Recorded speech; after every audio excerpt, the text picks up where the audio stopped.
welcome back to my channel. For this week's video, we'll be kicking off a brand new label maker series. We'll be focusing in on that PT1010 Label Maker. For this very first video, we're going to do a basic intro. I'm going to show you what kind of power adapter or batteries you're going to need, size label tape you'll want, and of course, how to get those basic settings going. It's going to be a good one. Let's get started. All right, welcome to the kickoff of the PT1010 Label Maker. We're going to start by talking about power sources. When it comes to power, you can either use an 80/24 power adapter or 6 AAA batteries, and you would just put those right in the back here. Now for today, or for my examples with this label maker, I'm going to be using a power adapter because I already have one. This is sold separately, however, this machine isn't for sale anymore, so you either have this power adapter, or if not, you can buy it on our website, or you can use batteries. When using the power adapter, you're going to notice you have this power port right on the bottom of the machine. And I'm going to go ahead and just plug that in right here. And then we're going to give power on. And you'll notice here, the power came right on. And you can kind of see where we are here. The LCD screen is going to give me a little bit of a run for my money because I'm unable to adjust the brightness. But I think you can kind of see that. You can see I have a cursor going.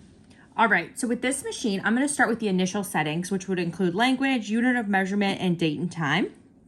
Now with this machine, the function button is king. So we're gonna go ahead and hit function, and it's gonna start you off with language because I'm just starting this machine. But if not, you would arrow on either side to get to language. And then we're gonna go ahead and hit this middle button right here.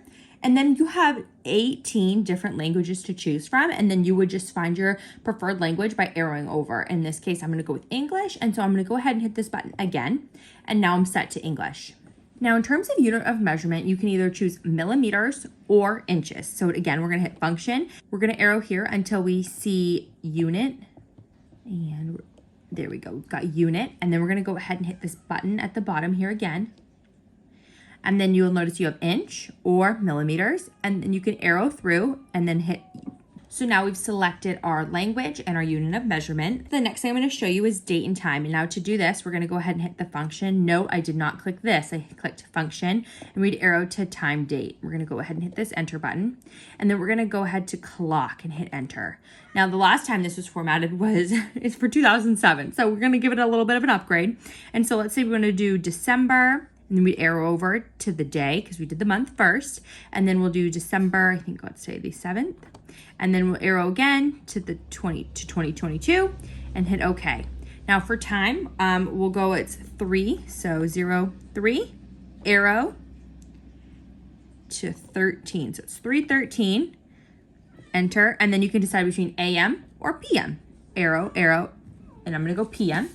And now you're all set for your date and time settings. In another video, I'm going to show you exactly what this actual date and time button does. But just know when we get to that, in order to include this on your label, you'll have wanted to already have set it using the function setting.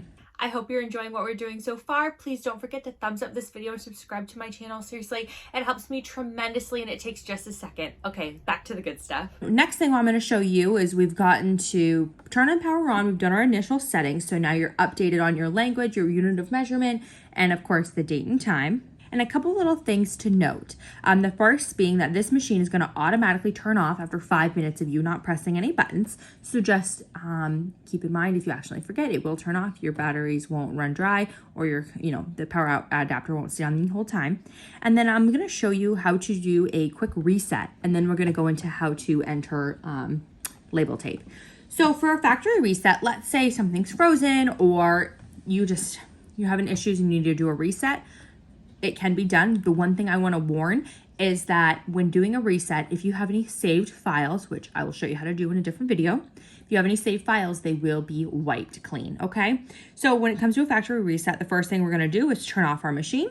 Then we're going to hold function and R, and then we are going to press the power button. And now that it's turned on, we're going to release those two buttons. And just notice that it turned on again. You could see it. So again, we had the machine off. We hit function and R, hit power again. and then I'm going to lift up on the hour and the function, and then it will automatically turn back on. And this brings you back to factory reset settings. So in theory, the language and unit of measurements I just did are all back to reset. When it comes to label tape, you can either use the old TZ tape, which if you have a bunch of them around, they're match made in heaven, or the new TZE tape also fits into this machine, luckily. You can use a machine 1/2 inch or smaller. You are able to use that super narrow, the 3.5 millimeter, the 9/64 of an inch, all the way up through this 1/2 inch. So you do have quite a few varieties. And I know on the website, you could probably choose between over 100 different size and color combos. So a lot can be done with this machine. When entering tape, what we're gonna do, let me adjust you here for a second. When entering tape, what we're gonna do is this arrow on the back, we're gonna pull that down, and you'll notice you've got some dials and a cute little diagram of the tape, which makes it super user-friendly. Always give a couple spins to this dial to make sure it's tight on the inside. That's how you can prevent a so-called defective tape. And then you'll notice it kind of gives you a breakdown exactly what your label tape should look like. And you're just gonna measure this up, line it up, I should say. Now, when inputting your tape, you should very easily be able to click it in. You should not have to force it. If you have to force it, we have the wrong tape and we need to go back to the drawing board, or make sure that you're lining everything up based on the picture, okay? So again, in the back, lining it up, and then click right in.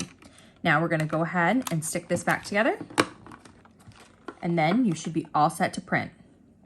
And I'll show you quickly what this looks like with our little handheld cutter. We're going back to original settings here. But yeah, easy to print with, and I'm gonna show you exactly how to format labels and create unique labels that are perfect for any project. I'll see you next week while we continue on. I hope you've enjoyed this video. I'll see you next week while we continue on with this PT1010 Label Maker. We'll be focusing in on how to enter text and all kinds of tips and tricks to make your labels the best. Don't forget to thumbs up this video and subscribe to our channel. Thanks so much for watching. See you soon. Bye-bye.